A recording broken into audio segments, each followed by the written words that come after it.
En la madrugada del primer día de enero de 1872, medio centenar de enardecidos criollos montó a caballo y entró el galope, lanza en ristre, en la población de Tandil. Entre la madrugada y las primeras luces del día, asesinaron a 36 hombres, mujeres y niños al grito de «Muerte al gringo! ¡Viva la religión! ¡Mueran los extranjeros y los masones!». ¿Qué pasó en aquella fatídica madrugada donde se entremezclaron intereses económicos, religión y xenofobia? Los testimonios coinciden en que desde varios días antes se citaba de modo insistente y bajo amenazas a los hombres de la zona para una reunión muy importante en la noche del 31 de diciembre. Más precisamente en el puesto Peñal Verde, en las afueras de Tandil. En dicha reunión, que habría congregado a unas 50 personas, Jacinto Pérez, estrecho colaborador de Tadeo Solané, arengó al grupo que para salvar a la Argentina y proteger a los criollos había que matar a los gringos, masones y vascos. Fue el momento en que se repartieron algunas lanzas y chuzas, además de cinta punzó, emblema del dictador Juan Manuel de Rosas, depuesto hacía ya 20 años. Los vaticinios apocalípticos que blandía Tadeo Solané y la prédica contra los extranjeros fueron el fundamento de la arenga de Jacinto Pérez, alias el Adivino o San Francisco. Según anticipaba Solané, ese 1 de enero un huracán arrasaría el pueblo y se fundaría otro sobre sus ruinas. La única salvación estaba en acatar sus órdenes, exterminando a los impios responsables de los males de este mundo, es decir, los masones y los extranjeros. Jacinto Pérez le dijo a los reunidos en Peñal Verde que irían a Tandil para entrevistarse con el cura, el médico y otras autoridades, al tiempo que podrían asistir a la debacle bíblica que se avecinaba, alertando, por las dudas, que quienes se negasen a la poblada sufrirían las consecuencias junto a sus familias. A las 3:30 de la madrugada del primer día del año 1872, los cerca de 50 paisanos reunidos montaron a caballo enarbolando lanzas, chuzas y facones entre «Vivas a la Santa Federación», «Muerte al gringo», «Viva la religión», «Mueran los extranjeros y los masones». Poco tiempo les llevó galopar la poca distancia que separaba Peñal Verde del poblado de Tandil. Algunos, no muy convencidos de su labor bíblica, se iban relegando en el galope. Al menos uno de ellos se sabe que regresó a su casa. La turba soliviantada entró al galope en Tandil, dirigiéndose al juzgado de paz. Allí no había nadie, pero se apropiaron de algunos sables y liberaron a un preso que, dicen, se sumó al grupo. La siguiente parada fue la plaza del pueblo. Allí degollaron a Santiago Inverti, organillero de origen italiano. Volvieron a montar y apenas salir del pueblo, a orillas del río, atacaron a unas carretas de comerciantes vascos que pasaban allí la noche. Degollaron a los 9 vascos que encontraron. En una pulpería dejaron 2 muertos, y en la estancia del inglés Guillermo Thompson lo mataron a él junto a su esposa, al dependiente y a los peones, saqueando además el lugar. Galoparon luego hasta el almacén de ramos generales y hospedaje del vasco Juan Chapar. Lo mataron de un lanzazo, para luego degollar a sus hijos de 5, 4 y 5 meses, a su esposa y a sus empleados, 18 personas en total. Saquearon el lugar y rompieron el libro donde Chapar anotaba a sus deudores. El griterío y los galopes en la madrugada no pasaron inadvertidos para los vecinos de Tandil, máxime cuando habían estado hasta tarde en la plaza del pueblo festejando el advenimiento del año nuevo. En cuanto pudieron, se organizaron en milicias mixtas de militares y civiles y salieron a perseguir a los asesinos. A media mañana, los bandoleros que regresaban desde el establecimiento del vasco Chapar, en el que habían matado a 18 personas, se topan con el grupo de militares y vecinos armados bajo el mando del comandante José Siriaco Gómez. Los dos grupos, con tan solo un arroyo de por medio, se miden. Pedro Rodríguez, en el grupo de los bandoleros, se adelanta confiado. Desde la milicia le preguntan por qué andaban matando. Rodríguez le respondió que mataban por orden de Tatadios a los gringos y masones porque ellos los sacrificaban o los perjudicaban. Se dice que lo expresó con cierto aire triunfal, como quien realiza una muy buena acción. Lo que no sabían Rodríguez ni ninguno de los asesinos que estaban con él es que Tatadios Solané se había unido poco antes con 3 personas más a la milicia de vecinos que salió a buscarlos. Al oír lo expresado por Rodríguez, Tatadios se adelantó desde la retaguardia gritando que era falso, que él no había mandado matar a nadie. Los bandoleros y también el grupo de militares y vecinos quedaron desconcertados. Unos ante la negación que desmentía las palabras de su líder, Jacinto Pérez. Los vecinos, sabedores al fin de las explosivas arengas de Tatadios contra los gringos y los masones, creyeron que podía ser cierto. Todos desconfiaron. Ese momento de súbita confusión fue cortado secamente por el comandante Gómez, que intimó a los delincuentes a rendirse o los pasaría a cuchillo. Los delincuentes reaccionaron intentando girar sus cabalgaduras y huir, pero el teniente Teófilo Urraco ordenó disparar, logrando herir de muerte a los cabecillas Jacinto Pérez y Rodríguez. En la persecución, la milicia mató a 10 de los delincuentes y apresó a 8, aunque se cree que algunos lograron escapar. Uno de los detenidos era Tatadios Solané, quien fue apresado por el coronel Machado en la cercana estancia Santa Marina. Los dichos de Rodríguez alegando que la matanza había sido ordenada por él fue creída por el conjunto de hombres, a tal punto que el coronel Machado lo quiso fusilar en el mismo lugar que lo encontró. En definitiva, Tatadios fue detenido y encerrado junto con los demás. La cárcel quedó bajo la custodia de los vecinos. El 6 de enero, 5 días después de la matanza, Tatadios Solané fue asesinado en su celda. Alguien le disparó con 1 o 2 trabucos desde la ventana que daba a la calle. El mito popular tandilense afirma que quien custodiaba esa ventana era un vasco. Y también que entre aquellos extranjeros, los vascos, sedientos de venganza por lo que había ocurrido, se habían echado a suerte quién lo ejecutaría. En el Museo Histórico Fuerte Independencia, en Tandil, aún está el poncho agujereado de Tatadios, quien, se dice, habría sido enterrado vertical y de cabeza en la puerta del cementerio, como una especie de maldición.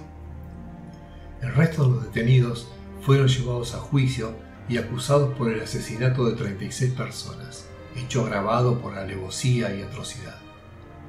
El fallo se conoció el 13 de septiembre de ese año, condenando a la pena de muerte a 3 de los cabecillas.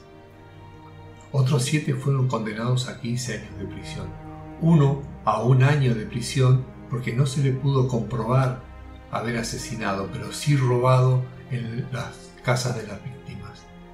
10 acusados fueron absueltos porque no se le pudo comprobar que hayan participado. Llegado a este punto, es interesante conocer los momentos previos a aquella barbarie.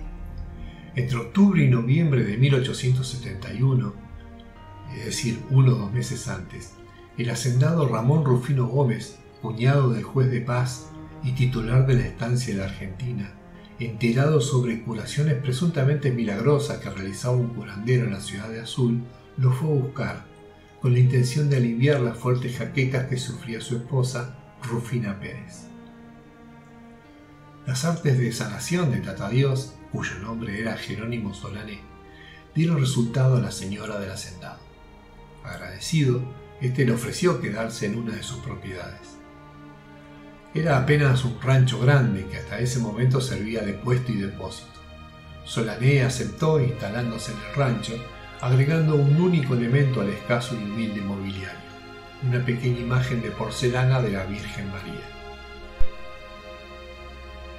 Los testimonios coinciden en que Jerónimo Solané era una persona de entre 40 y 50 años de edad, alto y de andar algo encorvado, de piel oscura, larga barba y cabello canoso abundante. Se decía que se expresaba muy bien y tenía un discurso efectivo que calaba hondo en los criollos. Se presume también que era analfabeto, aunque llevaba un libro de anotaciones, quizás escrito por alguno de sus allegados. Eso no quedó claro. Solané proclamaba que él había venido a salvar a la humanidad ante el fin de los tiempos que se acercaba, y solamente él podría resguardar las almas de quienes estuvieran dispuestos a seguirlo. No se sabe si se hacía llamar Tatadios o si fue la gente que le puso ese mote ante su discurso absolutista y apocalíptico.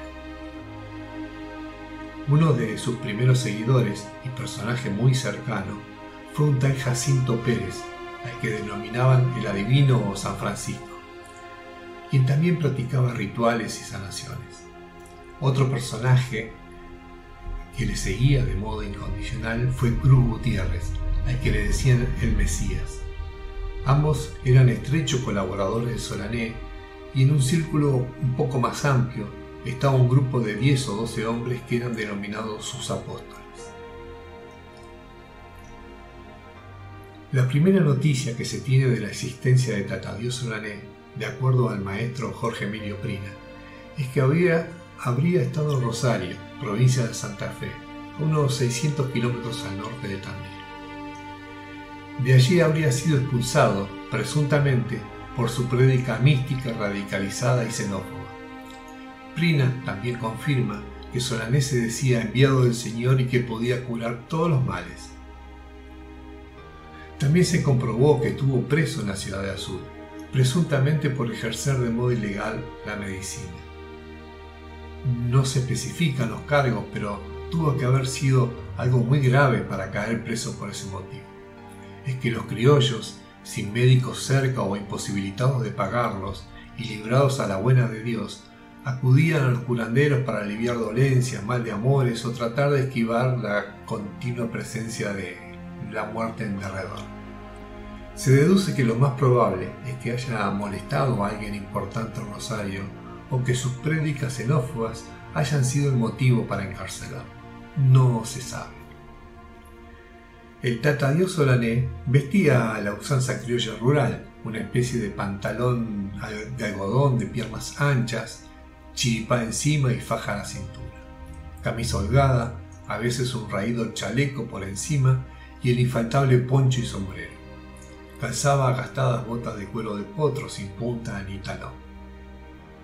Algunas versiones afirman que era chileno, otras señalan que su origen estaría en los montes santiagueños o incluso en las selvas entrerrianas. De más está decir que Solané se presentaba a sí mismo como curandero y adivino, siendo este su modo de vida. Ya instalado en Tandil, los seguidores y pacientes de Tatadios Solané, de los pueblos de Azú, Raut, Zapalqué y otros caseríos de la zona, recorrían las leguas necesarias para atenderse con él o simplemente escuchar sus sermones y arengas. Es así que en algunos testimonios se afirmó que hubo días en que se reunían en su rancho entre 100 y 300 personas. Siempre junto a él estaban sus apóstoles, Jacinto Pérez y Cruz Gutiérrez. Refieren varios testigos que Solané sostenía en sus apocalípticas arengas que los extranjeros y los masones eran enemigos de Argentina y que esa gente le estaba quitando el trabajo a los criollos.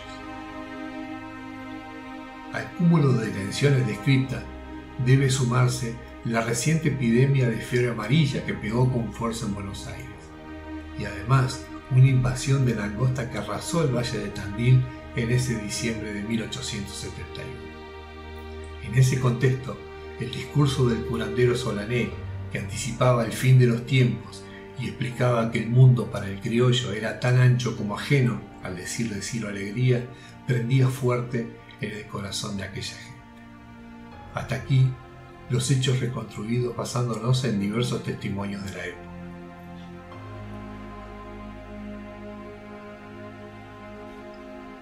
Quizás corresponda realizar una composición del lugar para intentar entender el ambiente social y económico donde se desarrollaron los hechos narrados. El escritor Alvin Toffler autor de La Tercera Ola, describía que los distintos procesos de cambios que vivió y vive la humanidad eran similares a un entrechocar caótico de olas. En las rompientes, las olas llegan, se cruzan con otras, se diluyen, reconforman en nuevas olas y vuelven a chocar entre ellas, deshacerse y atropellar de nuevo. En la Argentina de 1872 ocurría eso. Intereses diversos y distintos sectores sociales se entremezclaban de manera caótica y muchas veces violenta para concluir posteriormente en un cambio de época. La transición entre un país salvaje y pastoril a uno organizado y productivo fue traumática. El criollo sentía que su modo de vida estaba en peligro. Y era cierto, durante los 200 años previos había adquirido una sin igual maestría en el manejo de equinos y vacunos, realizando trabajos temporarios y una vida trashumante. El Estado, al tomar el control efectivo del territorio y liberar enormes extensiones de tierras para la producción, desplazaba a los caudillos locales y a la Iglesia en la tarea de ejercer la autoridad, impartir justicia y coaccionar a la incipiente nación. Al mismo tiempo, a manera de una ola atravesada, llegaban barcos cargados de migrantes desde una Europa que no la estaba pasando bien. Estos traían nuevos oficios como la cría de lanares, el acopio, artes en la agricultura, comercio en general y formas de conchavo distintas que iban relegando al criollo que no se adaptaba a ellas. Fueron los tiempos y el ambiente que muy bien reflejó en su obra cumbre el escritor José Hernández, el Martín Fierro. En 1872 todavía restaban unos años de campaña militar, hasta 1885, para desplazar y derrotar al indígena sublevado. En la medida que avanzaba el ejército y arrinconaba a los contrafuertes andinos al araucano invasor, para luego expulsarlo más allá de las cumbres, el campo se iba poblando de cultivos, ganados, caseríos que se fueron convirtiendo luego en pueblos y ciudades. En ese contexto es que ocurrieron los hechos narrados. El Estado estaba representado en aquellos pueblos perdidos en la Pampa por el juez de paz, el destacamento policial y la autoridad municipal, también por el ejército. A ese amparo se abrigaban los comerciantes, los oficios y los bancos que llegaban a suplir y documentar los acuerdos de palabra. No casualmente estos emprendedores tenían un origen europeo.